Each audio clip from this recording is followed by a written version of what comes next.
Jayashree Liberty Hospitals, on the occasion of 11th anniversary, free OP consultation and 20% discount in OP. Contact. నమస్తే, నేను విజయ్.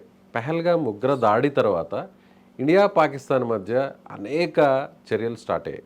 అసలు నిజంగా యుద్ధం జరుగుతుందా? యుద్ధం జరిగితే రెండు దేశాలు కూడా నష్టపోయే అవకాశం ఉంది. అలా కాకుండా భారత్ ఇప్పుడు ఏం చేయాలి?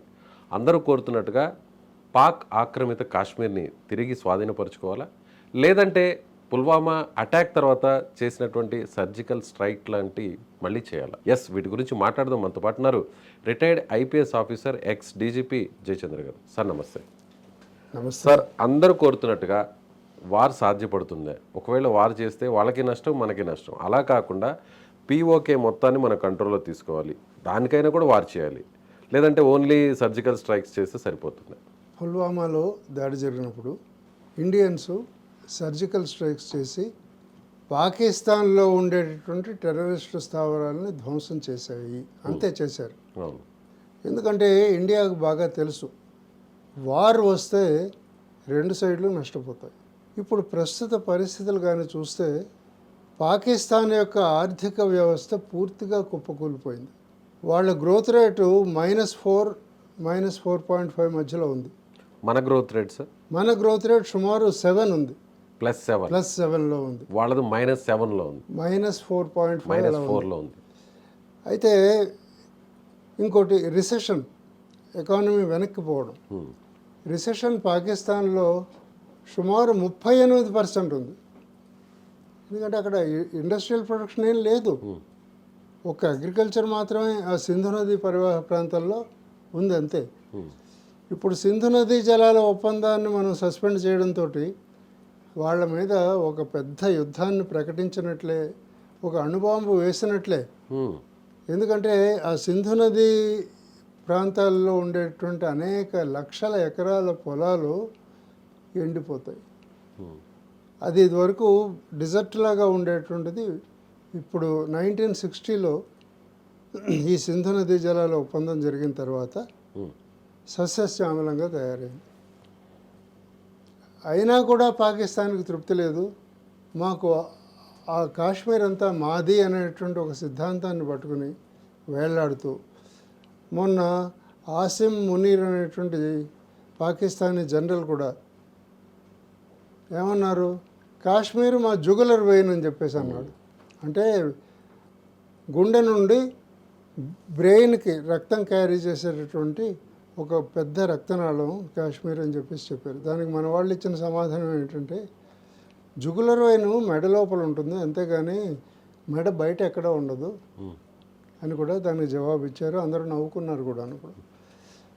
ఇక్కడ ఈ యొక్క ఇంకా పాకిస్తాన్ ఆక్యుపైడ్ కాశ్మీర్ ఏదైతే ఉందో, ఆక్రమిత కాశ్మీరు, అందులో ప్రజలు ఇప్పుడెప్పుడే తిరగబడడం మొదలుపెట్టారు పాకిస్తాన్ గవర్నమెంట్ మీద. ఇప్పటికే 2-3 సార్లు ఏమన్నారు, మీరు మమ్మల్ని గురించి పట్టించుకోవటం లేదు, మీ ఆర్థిక వ్యవస్థ అంత వరస్ట్గా ఉంది, మేము ఇండియాలో కలిసిపోతామని చెప్పేసి వాళ్ళే వాలంటరీగా ముందుకు వచ్చారు. అక్కడ పాకిస్తాన్ ఆక్యుపైడ్లో కాశ్మీర్లో ఉండేటువంటి ప్రజలు. కానీ ఈ టెర్రరిస్టుల భయంతో వాళ్ళు పూర్తిగా ఒక ఆందోళన లాంటిది చేపట్టలేకపోయారు. ఓపెన్ కాలేకపోయారు.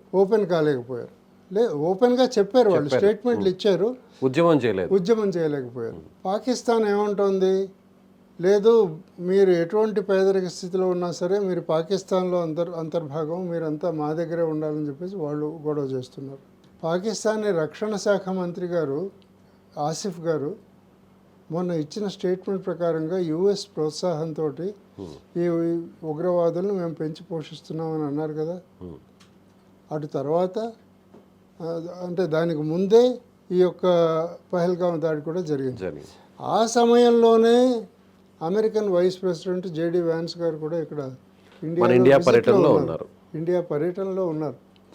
ఇవన్నీ చూస్తే మనకు ఏమనిపిస్తుందంటే, పాకిస్తాను అమెరికా మధ్య ఏమాత్రం సంబంధాలు బాగా లేవు అని తెలిసిపోతుంది.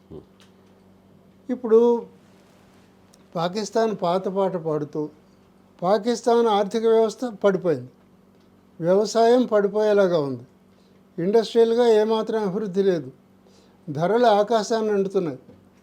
ఇటువంటిప్పుడు ఏం చేయాలి? పాకిస్తాన్ ప్రజల దృష్టి మరల్చాలి. ప్రజల దృష్టి మరల్చాలంటే ఒకటే మార్గం ఏంటంటే పాకిస్తాన్ ఆక్యుపైడ్ కాశ్మీర్ అనేటువంటి స్లోగన్ లేవనెత్తడం అదొకటి, ఇండియాతోటి యుద్ధానికి తలపడడం మరొకటి. అంతేగాని ఇండియాకి అంత అవసరం ఏం లేదు. ఇప్పుడు పాకిస్తాన్ ఆక్రమిత కాశ్మీర్ని మనం ఆక్రమించుకున్నాం, ఆ యుద్ధాలు జరుగుతూనే ఉంటాయి, కానీ ఆ ప్రజలు డెవలప్ కావడానికి అట్లీస్ట్ 10-15 సంవత్సరాలు పడుతుంది యుద్ధం జరిగిన తర్వాత. అంతే కదా, మనం తిరిగి పునరాక్రమించుకున్నా కానీ ఆ ఏరియాను డెవలప్ చేయడం అనేది సాధారణమైనటువంటి విషయం కాదు. అంతే కదా.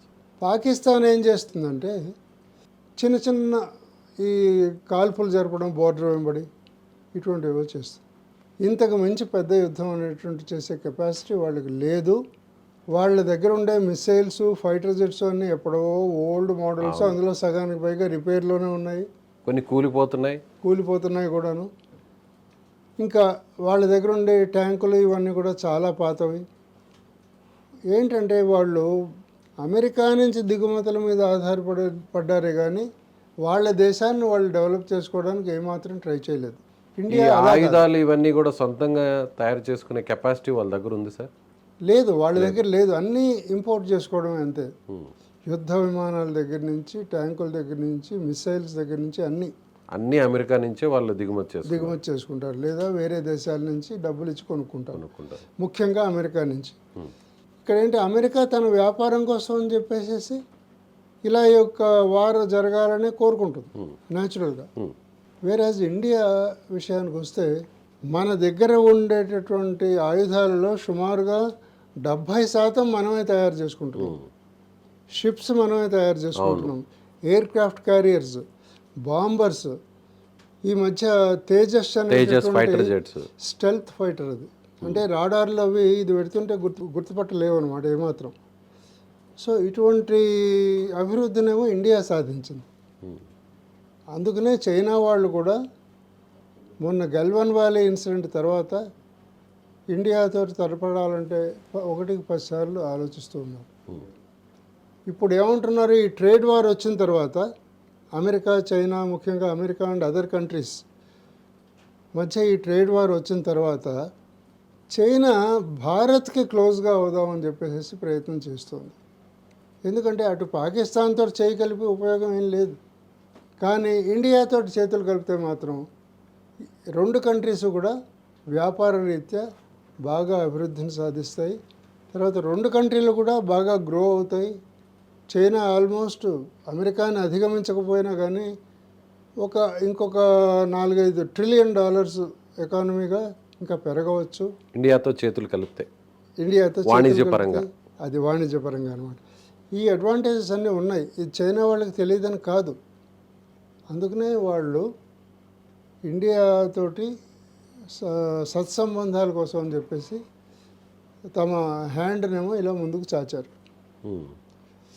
సో ఈ యుద్ధం అంటారా, పాకిస్తాన్ దగ్గర 270 అణ్వస్త్రాలు ఉన్నాయి, మన దగ్గర 273 ఉన్నాయి.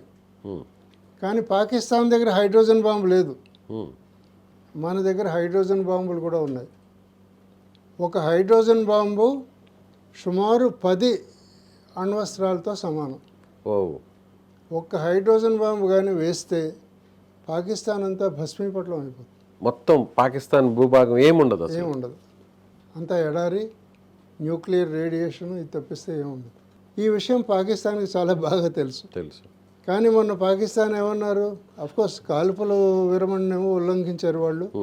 అది బోర్డర్ దగ్గర ఏదో కాల్పులు అవి జరుపుతూనే ఉన్నారు. ఇది ప్రజల దృష్టి మరలించడం కోసమని, ఇంకా ఎక్కువగా మళ్లించాలని చెప్పేసి మేము భారత్ మీద ఒక 130 న్యూక్లియర్ వెపన్స్ని గురిపెట్టాము అని కూడా అన్నారు.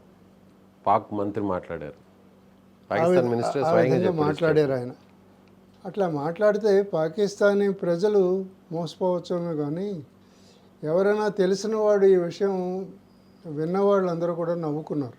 యుద్ధ నీతి అంటే వార్ స్ట్రాటజీ తెలిసిన వాళ్ళు ఎవరు కూడా యుద్ధాన్ని చేసేవాళ్ళు ఎవరు ముందుగా చెప్పరు, అంతే కదా సార్? అది మా దగ్గర ఇవి ఉన్నాయి, మేము ఇది చేస్తాం అది చేస్తామని ముందు ఎవరు చెప్పరు.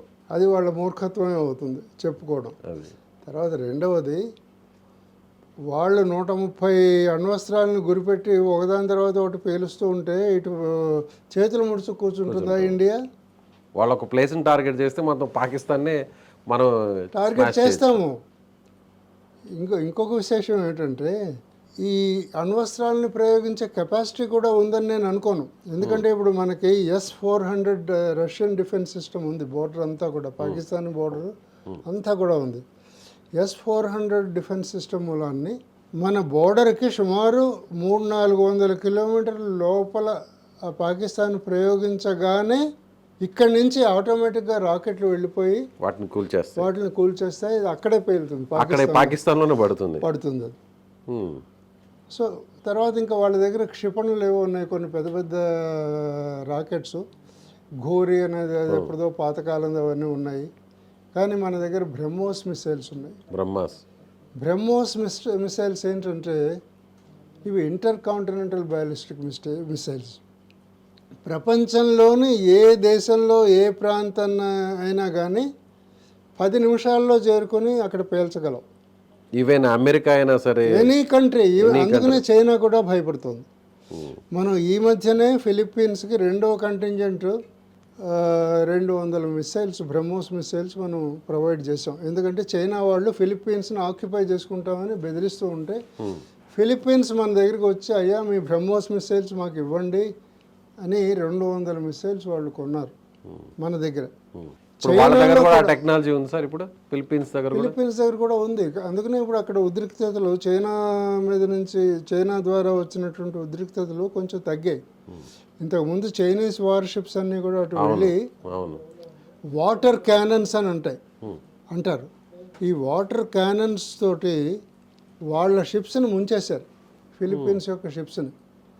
అప్పుడు భయపడి ఫిలిప్పీన్స్ ఇండియాని అర్థించిందనమాట. అయితే ఈ బ్రహ్మోస్ మిసైల్స్ ఏవైతే ఉన్నాయో 10 నిమిషాల్లో ఎక్కడికైనా ప్రయాణించగలవు.